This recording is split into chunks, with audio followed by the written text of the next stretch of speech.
এই কেকটা এত বেশি চকলেট দিয়ে রেডি করেছিলাম যে দেখলেই খেতে মন চায়। আর এই ধরনের চকলেট দেওয়া কেক আমার অনেক বেশি পছন্দ, ডেকোরেশন করতে এবং খেতেও।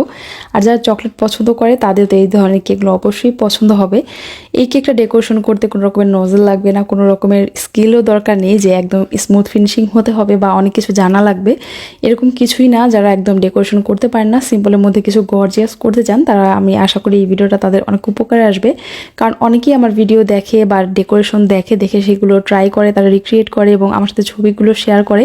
এই জিনিসটা অনেক বেশি ভালো লাগে, যার কারণে আমি ট্রাই করি সবসময় এমন ইজি কিছু ডেকোরেশনের ভিডিও আপনাদের সাথে শেয়ার করতে, যাতে করে এই ডেকোরেশনগুলো যারা একদম বিগিনার আছে তারাও পারে এবং যারা এক্সপার্ট আছে তারা তো অবশ্যই অনেক ভালো করেই পারে। আর যে কোনো কাজে একটু ফিনিশিং আনতে হলে বা একটু সুন্দর করতে হলে কিন্তু প্র্যাকটিসের কোনো জুড়ি নেই, অবশ্যই প্র্যাকটিস করতে হবে। তারপর যারা বাসায় একবার দুইবার কেক বানায় বা ওকেজনালি একটু বানানো হয়, তারা কিন্তু চাইলে এই ধরনের সিম্পল ডিজাইনগুলো বাসার জন্য করতে পারেন। কারণ এগুলো দেখতে যেমন সুন্দর লাগে, তেমনি দেখে কিন্তু বোঝাও যায় না যে এক্সপার্ট কেউ বানায়নি, অনেক বেশি সুন্দর এবং সিম্পল।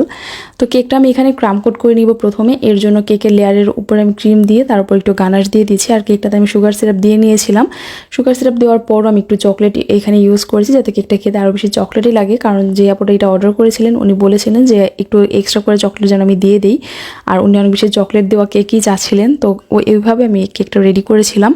তো কেকের মধ্যে যদি চকলেট গানাশ ইউজ করা হয় এক্সট্রা করে, তাহলে কিন্তু কেকটা খেতে অনেক বেশি ভালো লাগে। পার্সোনালি আমার কাছে এটা অনেক বেশি পছন্দ।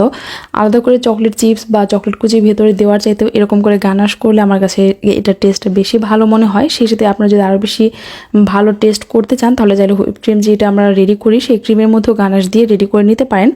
তো এখানে কেকটা ক্রাম কোট করবো। আর ক্রাম কোট করে আজকের কেকটা আমি ফ্রিজে সেট করিনি, কারণ এটা আমি মাত্র 30 থেকে 40 মিনিটের মতো সময় নিয়ে রেডি করেছিলাম। তো আমার কাছে মনে হয়েছে যে এটা যেহেতু আমি স্মুথ ফিনিশিং দিব না, তো ক্রাম করে কোট করে আর ফ্রিজে না রাখলেও হবে। আমি সরাসরি এটা ডেকোরেশন করে ফেলেছি। আর যারা আমাদের কাছে ক্লাস করতে চান, আমি বেসিক বেকিংয়ের যে ক্লাসটা সেটা রেকর্ডেড ক্লাস অ্যাভেলেবল আছে, সেটা আপনারা যে কোনো সময় জয়েন হতে পারবেন। পেমেন্টটা বিকাশ করে তারপর ক্লাসে জয়েন হতে হবে এবং সেই অনলাইন ক্লাসগুলোতে আপনারা সারা জীবনের জন্য থাকতে পারবেন। আমার প্রত্যেকটা ক্লাসই সবসময়ের জন্য সেভ করা থাকে। তো যদি কেউ অনলাইনে বেসিক বেকিংয়ের ক্লাসটা জয়েন হতে চান, সেটা জয়েন হতে পারবেন। আর আমাদের নিউ যে ক্লাসটা হবে সেটা সুইস রোলের উপরের ক্লাসটা। তো সুইস রোলের ক্লাসটা আমাদের অক্টোবরের 25 এবং 26 তারিখ হবে। কারণ মাঝখানে পুজো এবং আমার মেয়ের পরীক্ষা চলছে। তো এই সব কিছু মিলিয়ে আমি ভেবেছি যে 25-26 তারিখ করলে তাহলে সবার জন্য সুবিধা হবে। তো সেই ক্লাসটা রেজিস্ট্রেশন কিন্তু শুরু হয়ে গিয়েছে এবং প্রথম 50 জনের জন্য যে ডিসকাউন্ট আছে সেটা কিন্তু 50 জন হয়ে গেলে তারপর ডিসকাউন্টটা থাকবে না। তো যদি কেউ ডিসকাউন্ট ফিতে জয়েন হতে চান তাহলে জয়েন হতে পারবেন। এবং সুইস রোলের ক্লাসে কী কী শেখানো হবে সেটা ডিটেলসটা আমি কমেন্ট সেকশনে দিয়ে রাখবো। আর আমি শুধুমাত্র অনলাইন ক্লাসে নিয়ে থাকি, আমি কোনো অফলাইন ক্লাস নিই না বা নেওয়া হয়ও না। তো অনলাইন ক্লাস যারা করতে চান তারা ইনবক্স করবেন, ইনবক্সে বিকাশ নাম্বারটা দিয়ে দেওয়া হবে।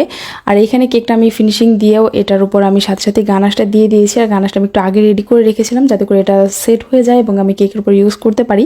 সরাসরি গরম গানাশটাই কেকের উপর ইউজ করে অনেক সময় কেকের যে ক্রিমটা থাকে সেটা মেল্ট হয়ে একদম হজবরল অবস্থা হয়ে যায়, মেল্ট হয়ে পড়তে থাকে এবং বোর্ডে গাবে নিচে পড়ে যায়। তো এরকম সুন্দর একটা গানাশ যদি কেকের উপর দেওয়া যায় তাহলে কেকটা দেখতে অনেক সুন্দর লাগে।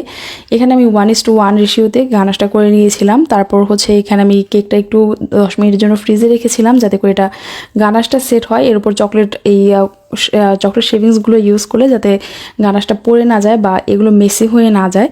তো এটা আমি খুব সুন্দর করে পাতলা করে নাইফ দিয়ে কেটে নিয়েছি। আপনারা চাইলে যে কোনো পিলার দিয়ে, মানে পটেটো পিলার যেগুলো আছে সেগুলো দিয়ে এটা করতে পারবেন, অথবা নাইফ দিয়ে খুব পাতলা করে কেটে কিন্তু এটা করতে পারবেন। আর যারা কেক অর্ডার করতে চান, আমি শুধুমাত্র নবাবগঞ্জ, দোহার এই এরিয়াগুলোর মধ্যে কেকের অর্ডার নিয়ে থাকি। এর বাইরে বা ঢাকাতে আমার কেক ডেলিভারি করা হয় না। এবং অনেকেই অনেক সময় প্রাইস জানতে চান বা জিজ্ঞেস করেন। তো আমি বলবো যারা কেক নিতে চান তারা আপনাদের লোকেশন দিয়ে তারপর ইনবক্স করলে আপনাদের প্রাইসটা বলে দেওয়া হবে। এবং এক একটা কেকের প্রাইস এক এক রকম, কারণ কাস্টমাইজেশন বা ফ্লেভার, এই ডিজাইন এগুলোর উপর কিন্তু কেকের প্রাইস কম বেশি হয়। তো সেই অনুযায়ী আমি প্রাইসগুলো নিয়ে থাকি। তো কে কোন ধরনের কেক নিতে চান সেটা ডিটেলস বলে যদি আপনারা লোকেশন দিয়ে আমাকে ইনবক্স করেন তাহলে রিপ্লাইগুলো একটু তাড়াতাড়ি পাবেন। তো কেকটা কেমন লেগেছে অবশ্যই কমেন্ট করে জানাবেন। আজকের মতো এই পর্যন্তই। আল্লাহ হাফেজ।